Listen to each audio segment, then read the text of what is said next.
Hola, buenos días. Vamos a continuar con la lectura de Manos que curan de Bárbara Ann Brennan. Y en este caso vamos a comenzar el capítulo número 5. Este capítulo va a responder a las siguientes preguntas. ¿Cómo se ha medido el campo energético humano? ¿Cuándo conocieron por primera vez los seres humanos el fenómeno aural? ¿Cuándo y quién observó el aura por primera vez en el siglo XIX? ¿Cómo va el fenómeno del campo energético humano más allá de lo que conoce la ciencia actual? Desde el punto de vista de la ciencia teórica y experimental de hoy, ¿qué es un buen modelo para explicar el fenómeno del campo energético humano? En esa aventura nos vamos a meter ahora con la lectura del capítulo 5, Historia de la investigación científica en el campo energético humano. Buena lectura. Si bien los místicos no hicieron mención de los campos energéticos ni de las formas bioplasmáticas, sus tradiciones en todos los lugares del mundo a lo largo de 5.000 años concuerdan con las observaciones que recientemente han empezado a realizar los científicos. Subtítulo: La tradición espiritual. Adeptos de todas las religiones afirman haber experimentado o visto luces alrededor de las cabezas humanas. Mediante prácticas religiosas tales como la meditación y la oración, alcanzan estados de conciencia ampliada que activan sus capacidades latentes de percepción sensorial elevada. La tradición espiritual india, que cuenta con más de 50 siglos de antigüedad, habla de una energía universal denominada prana, considerada el constituyente básico y la fuente de toda vida. El prana o hálito vital fluye por todas las formas a las que ha dado vida. Los yogis practican la manipulación de esta energía mediante técnicas respiratorias, meditación y ejercicios físicos, cuya finalidad es mantener unos estados alterados de conciencia y de juventud mucho más allá de su alcance normal. En el tercer milenio a.C., los chinos propugnaban la existencia de una energía vital a la que denominaban chi. Toda materia, animada o no, está compuesta y transfundida por esta energía universal. El chi contiene dos fuerzas polares, el yin y el yang. Cuando están equilibradas, el sistema vital muestra salud física. Si se desequilibran, el resultado es la enfermedad. Un yang demasiado poderoso tiene como consecuencia un exceso de actividad orgánica. Si el que predomina es el yin, da lugar a un funcionamiento insuficiente. Ambos desequilibrios provocan enfermedad física. La antigua técnica de la acupuntura se centra precisamente en equilibrar el yin y el yang. La Cábala, teosofía mística judía surgida alrededor del año 538 a.C., denomina a esta misma energía luz astral. En la iconografía religiosa cristiana, Jesús y otras figuras espirituales aparecen rodeados por campos luminosos. El Antiguo Testamento contiene numerosas referencias a la luz que rodeaba a la gente y a la aparición de luces, pero estos fenómenos perdieron su significado original con el transcurso de los siglos. Por ejemplo, el Moisés de Miguel Ángel muestra el Carnaem en forma de dos cuernos, en vez de dos rayos de luz a los que se refería originalmente dicho término. La razón es que, en hebreo, dicha palabra significa indistintamente cuerno o luz. En su obra Future Sciences, John White relaciona 97 culturas distintas en las que el fenómeno aural recibe otras tantas denominaciones diferentes.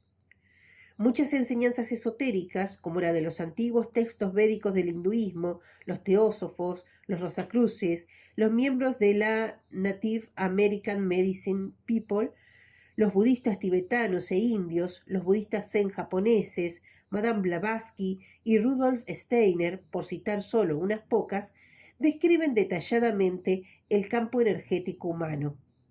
En fechas recientes, muchas personas con formación científica moderna han sido capaces de añadir observaciones sobre un nivel físico concreto.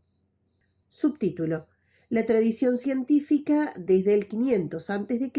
hasta el siglo XIX. Muchos pensadores científicos occidentales han sostenido a lo largo de la historia la idea de una energía universal que penetra en la naturaleza de forma global.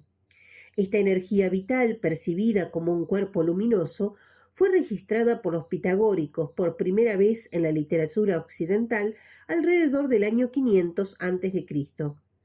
Afirmaban que su luz podía producir muy diversos efectos sobre el organismo humano, incluyendo la curación de las enfermedades. Boirac y Liebeault, eruditos de principio del siglo XII, vieron que la energía que poseemos los seres humanos puede dar lugar a la interacción de individuos separados por grandes distancias. Según sus informes, una persona puede producir sobre otra un efecto saludable o patológico con su mera presencia. Paracelso, sabio de la Edad Media, llamó a esta energía Heliaster, entidad compuesta por una fuerza vital y una materia vital. El matemático Van Helmont percibió a comienzos del siglo XIX un fluido universal que penetra toda la naturaleza. No se trata de una materia corpórea o condensable, sino de un espíritu vital puro que invade todos los cuerpos. Otro matemático, Leibniz, escribió que los elementos esenciales del universo son centros de fuerza que contienen su propia fuente de movimiento. Van Helmont y Mesmer observaron en el siglo XIX otras propiedades de los fenómenos de energía universal que dieron lugar al mesmerismo, que se convertiría luego en el hipnotismo. Según estos autores, los objetos animados e inanimados se podían cargar con este fluido, y los cuerpos materiales podían ejercer mutuas influencias a distancia, lo que sugería la posible existencia de un campo análogo en algunos sentidos a un campo electromagnético. A mediados del siglo XIX, el conde Wilhelm von Rheinbach dedicó 30 años a experimentar con el campo al que denominó fuerza ódica. Comprobó que mostraba muchas propiedades similares a las del campo electromagnético descrito anteriormente en el mismo siglo por James Clerk Maxwell. También descubrió numerosas propiedades exclusivas de la fuerza ódica. Determinó que los polos de un imán no solo presentan una polaridad magnética, sino también una polaridad exclusiva relacionada con este campo ódico. Otros objetos, los cristales, por ejemplo, también presentan esa polaridad única, sin ser magnéticos por sí mismos. Los polos de la fuerza ódica presentan las propiedades subjetivas de resultar calientes, rojos y desagradables, o bien azules, fríos y agradables, a las observaciones de individuos sensibles.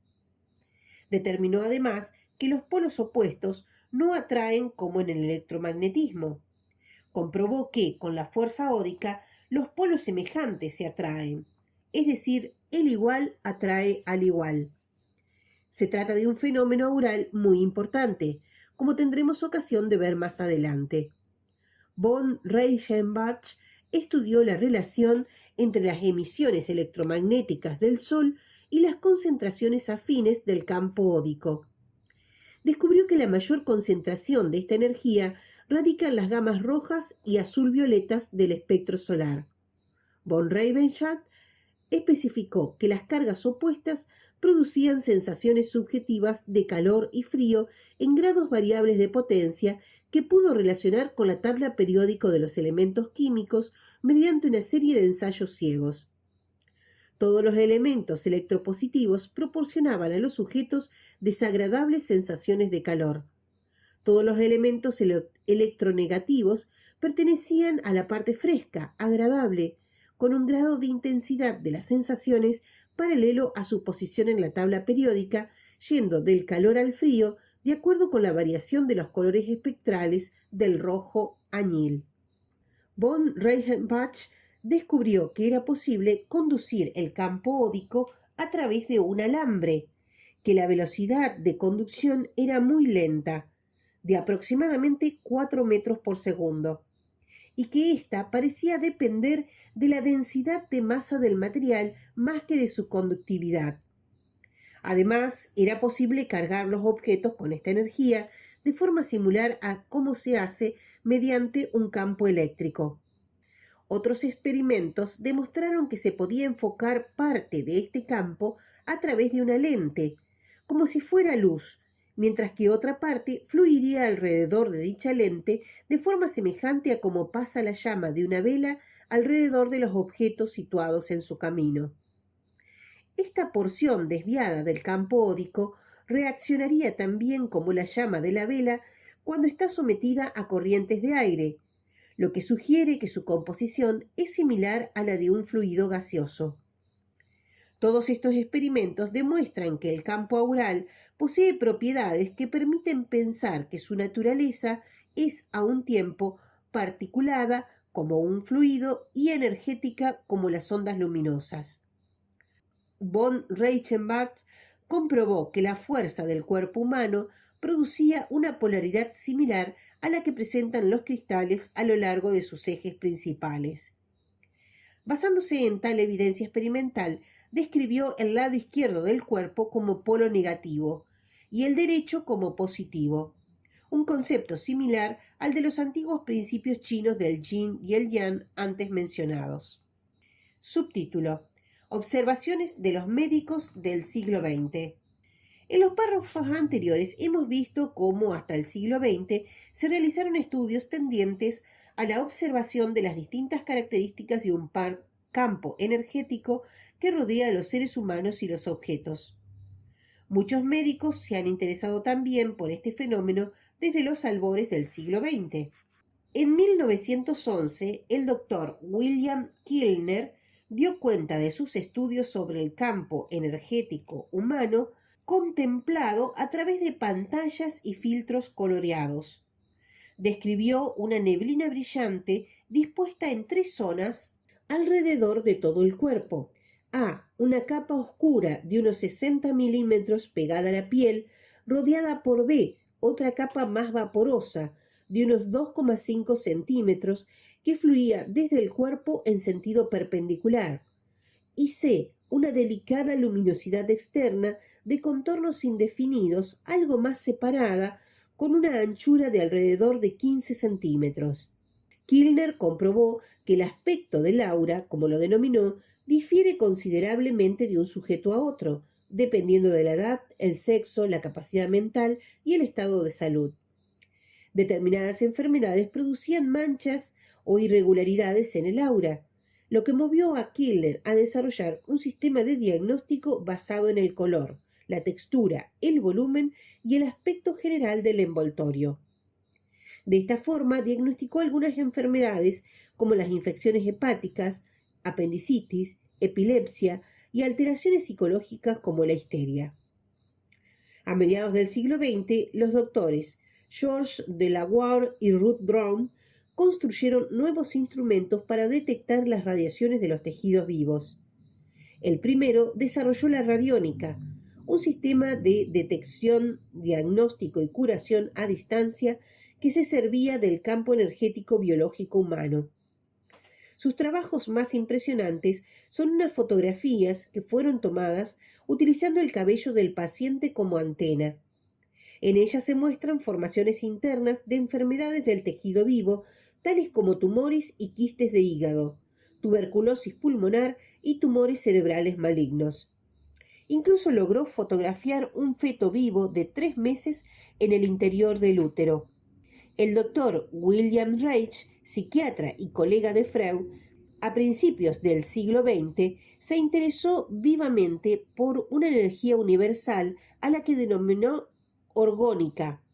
Estudió las relaciones entre las alteraciones en el flujo de orgones del cuerpo humano y las enfermedades físicas y psicológicas. Reich desarrolló una modalidad psicoterapéutica que integraba las técnicas analíticas freudianas para desvelar el inconsciente con técnicas físicas destinadas a desbloquear el flujo natural de la energía orgónica en el cuerpo. Al liberar estos bloques energéticos, Reich pudo aclarar los estados mental y emocional negativos. En el periodo comprendido desde la década de los 30 hasta los años 50, Reich experimentó con estas energías empleando el instrumental electrónico y médico más avanzado de la época. Observó que esta energía latía en el cielo y alrededor de todos los objetos orgánicos e inanimados. Observó con ayuda de un microscopio de alta resolución especialmente construido que los microorganismos irradian pulsaciones de energía orgánica. Reich construyó diversos aparatos físicos para estudiar el campo orgónico. Uno de ellos fue un acumulador capaz de concentrar energía orgánica que utilizó para descargar objetos.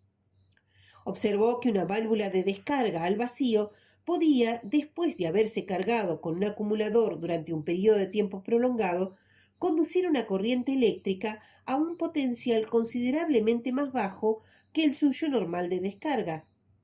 Además, afirmó que la velocidad de descomposición nuclear de un radioisótopo aumentaba si se situaba en un acumulador orgánico. El doctor Lawrence Bendit y Phoebe Bendit realizaron en los años 30 amplias observaciones del CEH y relacionaron estos campos con la salud, la curación y el desarrollo del alma. El trabajo que realizaron subraya la importancia de conocer y entender las poderosas fuerzas formativas etéreas que son la base de la salud y la curación del cuerpo. Más recientemente, el doctor Shafika Karagulya ha puesto en correlación las observaciones visuales realizadas por personas sensibles a las alteraciones físicas. Por ejemplo, una vidente llamada Diane fue capaz de observar las pautas energéticas de algunos enfermos y describir con gran precisión sus trastornos médicos, desde alteraciones cerebrales hasta obstrucciones del colon. Estas observaciones del campo etéreo revelan un cuerpo o campo de energía vital que forma una matriz capaz de interpretar el cuerpo físico denso como si fuese una trama destellante de rayos luminosos. Esta matriz energética es la pauta básica en la que cobra forma y está anclada la materia física tisular. Los tejidos solo existen como tales merced a este campo vital que los respalda. El doctor Karagulya relacionó también las alteraciones de los chakras con la enfermedad. Por ejemplo, la sensitiva Diane escribió que el chakra de la garganta de un paciente como hiperactivo y de color rojo y gris mate. Cuando Diane observó el tiroides, observó que su textura era demasiado esponjosa y blanda y que el lado derecho no funcionaba tan bien como el izquierdo. Mediante técnicas médicas normales, se diagnosticó al paciente la enfermedad de Graves, cuya principal consecuencia fisiológica es un considerable agrandamiento del tiroides, especialmente en el área del lóbulo derecho. La doctora Dora Kans, presidenta de la sección estadounidense de la Theosophical Society, lleva muchos años trabajando en la profesión médica y como sanadora. En los aspectos espirituales de la sanación, dice que cuando el campo vital es saludable, hay un ritmo autónomo natural en su interior. Y añade, cada órgano del cuerpo tiene su ritmo energético correspondiente en el campo etéreo. Los distintos ritmos interactúan entre las esferas de los diversos órganos como si se estuviese produciendo una función de transferencia. Cuando el cuerpo es saludable, estos ritmos se transfieren fácilmente de un órgano a otro. Sin embargo, en estado patológico, los ritmos cambian, como sucede con los niveles energéticos. Por ejemplo, en el campo se puede percibir el residuo de una apendicectomía. Los tejidos físicos adyacentes ahora entre sí tienen una función de transferencia energética distinta a la previamente modulada por el apéndice. Es lo que en física se denomina equiparación de impedancia o falta de equiparación. Cada tejido adyacente está equiparado en impedancia, lo que significa que la energía puede fluir fácilmente por todo el tejido. La cirugía o la enfermedad cambian la equiparación de la impedancia, de manera que, hasta cierto punto, la energía se disipa en vez de transferirse. El doctor Jean-Pierre Racos ha desarrollado un sistema de diagnóstico y tratamiento de las alteraciones psicológicas basado en observaciones visuales y operaciones con péndulo sobre el CEH. La información a partir de sus observaciones de los cuerpos energéticos se combina con los métodos psicoterapéuticos corporales desarrollados en el ámbito de la bioenergética y con el trabajo conceptual realizado por Eva Pierracos. Este trabajo, que se denomina energética de núcleo, es un proceso unificado de curación interna que se centra en las defensas del ego y la personalidad para desbloquear las energías corporales. La energética de núcleo busca el equilibrio de todos los cuerpos, físico, etéreo, emocional, mental y espiritual, para llevar a cabo la curación armoniosa de la persona en su totalidad. De lo anterior y de otros trabajos, deduzco que las emisiones de luz del cuerpo humano están íntimamente relacionadas con la salud. Subrayo que es muy importante hallar la forma de cuantificar estas emisiones luminosas por medio de instrumentos de medicina lumínica fiables y normalizados, ya que así es posible poner esta información al alcance de la profesión médica para sus diagnósticos clínicos y hacer que la propia energía sea útil para el tratamiento. Mis colegas y yo hemos realizado una serie de experimentos para medir el CEH. En uno de ellos, los doctores Richard Dobrin y John Pierracos midieron conmigo en un cuarto oscuro el nivel de luz a una longitud de onda de 350 nanómetros, antes, durante y después de la estancia en él de varios individuos. Los resultados muestran un ligero aumento de la luminosidad en el cuarto oscuro cuando hay personas presentes. El nivel lumínico descendió realmente en un caso. En el cuarto oscuro había una persona muy cansada y llena de desesperación. En otro experimento, realizado en colaboración con el Parapsychology Club de las Naciones Unidas, pudimos mostrar en un televisor en blanco y negro parte del campo aural utilizando un artilugio denominado colorizador. Este aparato permite amplificar en gran medida las variaciones de intensidad lumínica que se producen cerca del cuerpo.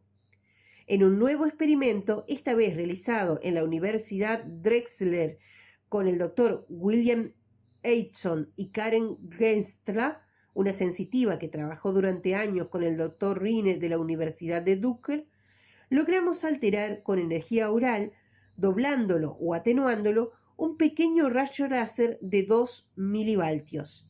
Aunque no fueron concluyentes, todos estos experimentos contribuyeron a confirmar la evidencia de que existen campos energéticos. Los resultados se dieron a conocer en Estados Unidos por la cadena televisiva NBC, pero no se pudo continuar con la investigación por falta de fondos. En Japón, Hiroshi Motoyama ha logrado medir niveles bajos de luz producidos por personas que han practicado yoga durante muchos años. Realizó este trabajo en un cuarto oscuro con ayuda de una cámara cinematográfica de bajo nivel lumínico. El doctor Zheng Roglian, de la Universidad de Lanzhou, República Popular China, midió la energía denominada Qi o Chi irradiada del cuerpo humano mediante un detector biológico formado por la nerviación de una hoja conectada a un dispositivo de fotocuanto, aparato para medir la luz de baja intensidad. Estudió las emanaciones del campo energético de un maestro de Qigong, un antiguo método chino de ejercicio para conservar la salud, así como las del campo de un vidente. El resultado de sus estudios demuestra que el sistema detector responde a la radiación en forma de impulso. La que emana de la mano del maestro de Qigong es muy distinta a la del vidente. En el Instituto Nuclear Atómico de la Academia Cínica de Shanghái se demostró que parte de las emanaciones de fuerza vital de los maestros de Qigong parece tener una onda sónica de muy baja frecuencia que se presenta como una onda portadora que fluctúa a baja frecuencia.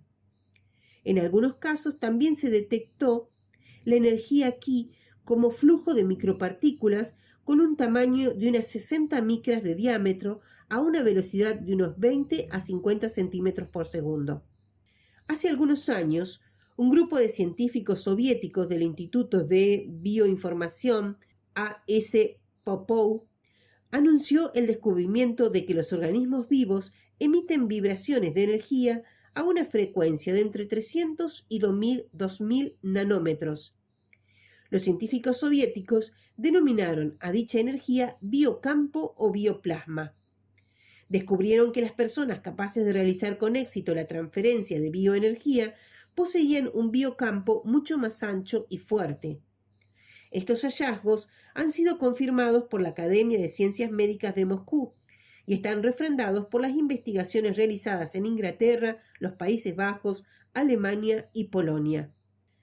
El estudio más extraordinario del aura humana que he visto fue realizado por la doctora Valerie Hunt y sus colaboradores en UCLA. En un estudio acerca de los efectos del Rolf sobre el cuerpo y la psique, llamado un estudio de campo de energía neuromuscular estructural y enfoques emocionales, la doctora registró la frecuencia de las señales de bajo milivoltaje emitidas por el cuerpo durante una serie de sesiones de Rolf. Para registrarla, utilizó electrodos elementales construidos con plata, cloruro de plata, que se colocaban sobre la epidermis. Al mismo tiempo que se registraban las señales electromagnéticas, la reverenda Rosalind Buir del Helen Light Center de Glendale, California, observaba las auras tanto de la persona que aplicaba el Rolf como de la que lo recibía. Sus comentarios fueron grabados en el mismo magnetófono que recogió los datos electrónicos. Ofreció un informe completo sobre el color, tamaño y movimientos energéticos de los chakras y de las nubes aurales que intervenían. A continuación, los científicos analizaron matemáticamente las pautas de las ondas registradas por medio de un análisis Fourier y por otro de frecuencia de sonograma. Ambos revelaron resultados notables. Las formas y frecuencias de onda consistentes se relacionaban específicamente con los colores, según informó la reverenda Breuer. Dicho de otro modo, cuando la reverenda observaba un color azul en el aura de un lugar específico, las mediciones electrónicas mostraban siempre la forma y la frecuencia característica de la onda azul en el mismo lugar. La doctora Hunt repitió el mismo experimento con otros 7 lectores de aura. Todos ellos vieron colores aurales correlacionados con las mismas pautas de frecuencia onda. En febrero de 1988, los resultados del estudio en curso mostraban las siguientes correlaciones de color-frecuencia. Azul, 250 a 275 Hz más 1200 Hz. Verde, 250 a 475 Hz. Amarillo, 500 a 700 Hz.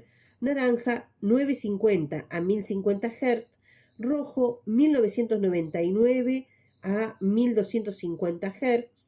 Violeta, 1000-2000 más 300-400 Hz, 600-800 Hz. Blanco, 1100 a 2000 Hz.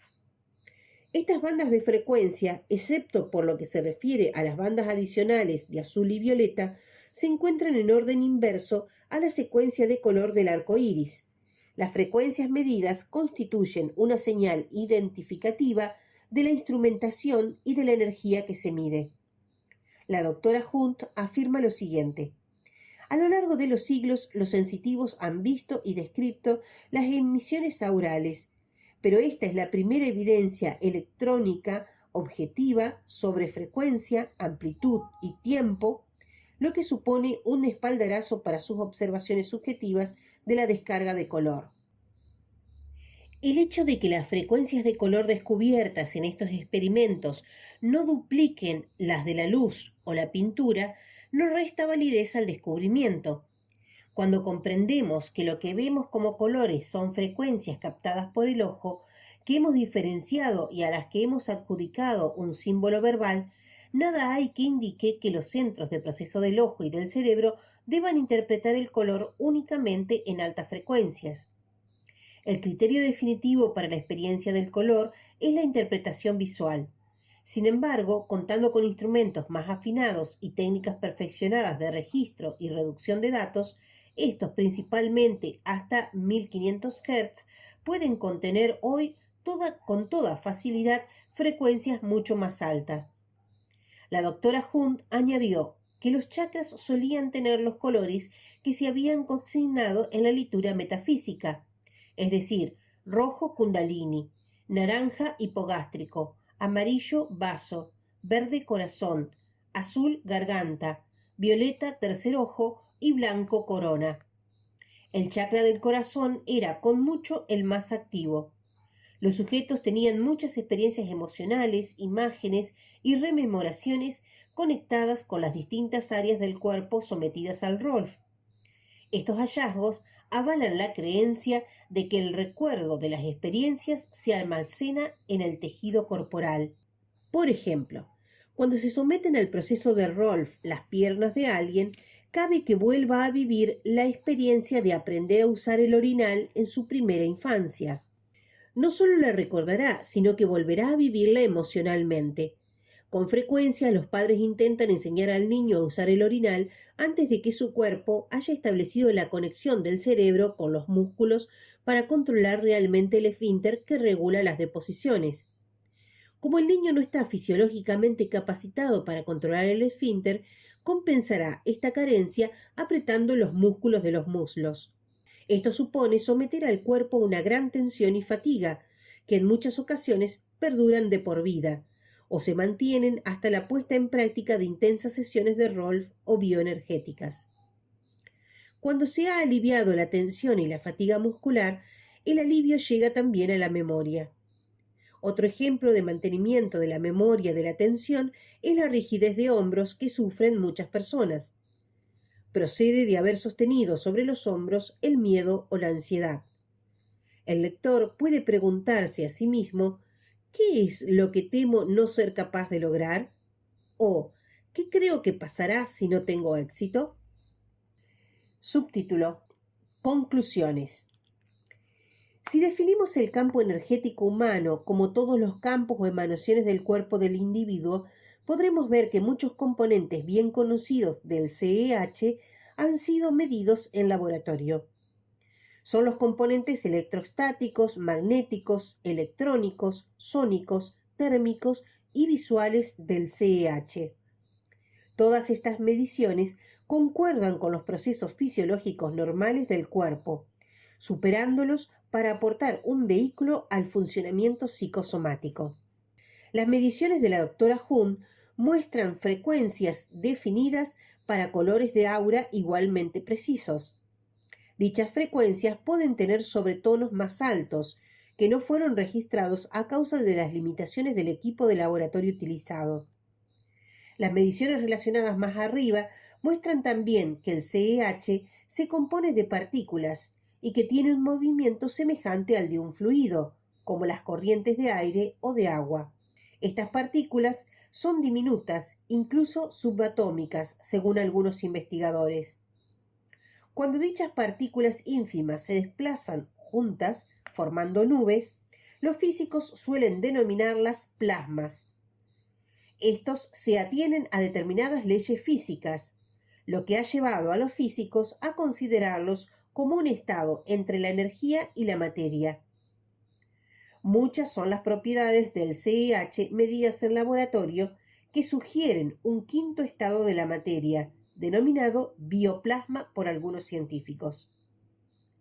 Estos estudios demuestran que el modelo corporal ordinario formado por sistemas, como el sistema digestivo, resulta insuficiente. Es necesario desarrollar un modelo adicional basado en el concepto de un campo energético organizador. El modelo de un campo electromagnético complicado, CEC, no satisface por completo este fin. Muchos de los fenómenos psíquicos asociados con el CEH, como la precognición o la conciencia de información sobre la vida pasada, no se pueden medir con el modelo CEC. Según la doctora Valerie Hunt, se puede considerar el cuerpo desde un concepto cuántico de energía que surge de la naturaleza celular atómica del cuerpo en funcionamiento y que atraviesa los tejidos y los sistemas. Sugiere que sería conveniente contar con una visión holográfica del CEH. El concepto de holograma que surge de la investigación física y del cerebro parecen aportar una visión auténticamente unificadora y cósmica de la realidad que exige la reinterpretación de todos los hallazgos biológicos en otro plano. Marilyn Ferguson declaró en el Brain Mind Bulletin que el modelo holístico ha sido descrito como paradigma emergente, una teoría integradora que atraerá a toda la maravillosa fauna silvestre de la ciencia y el espíritu. He aquí, por fin, una teoría que casa la biología con la física en un sistema abierto. Subtítulo: Revisión del capítulo 5. Primero, ¿cómo se ha medido el CEH? 2. ¿Cuándo conocieron por primera vez los seres humanos el fenómeno aural? 3. ¿Cuándo y quién observó el aura por primera vez en el siglo XIX? 4. ¿Cómo va el fenómeno del CEH más allá de lo que conoce la ciencia actual? 5. Desde el punto de vista de la ciencia teórica y experimental de hoy, ¿qué es un buen modelo para explicar el fenómeno del CEH? Hasta aquí el capítulo 5.